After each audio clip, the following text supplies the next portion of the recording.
ఈరోజు మనము ఆర్థరైటిస్ గురించి తెలుసుకుందాం. ఆర్థరైటిస్ని తెలుగులోనే కీళ్ళవాపు లేదంటే కీళ్ళవాతం అని అంటారు. కీళ్ళు అంటే రెండు ఎముకలు కలిసే చోటు. ఈ కీళ్లకు వచ్చే సమస్యనే మనము కీళ్ళవాపు, కీళ్ళవాతం లేదా ఇంగ్లీష్లో ఆర్థరైటిస్ అని అంటున్నాం. దీనివల్ల కీళ్ళు మనకి వాపుగా అయిపోయి దృఢంగా అవ్వడం ఏర్పడుతుంది.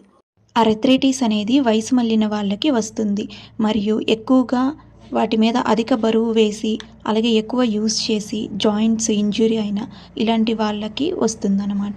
ఇంకా మెటబాలిక్ డిసీజెస్ వచ్చినా కూడా మనకి ఆర్థరైటిస్ వస్తుంది. ఆర్థరైటిస్ వచ్చిన వాళ్ళు leafy vegetables, spinach, antioxidants ఎక్కువ ఉన్న ఫుడ్స్ని తీసుకోవాలి. అంటే ఫ్రూట్స్ అండ్ వెజిటేబుల్స్లో మనకి యాంటీ ఆక్సిడెంట్స్ ఫుల్ రిచ్గా ఉంటాయి కాబట్టి అవి తీసుకోవాలి.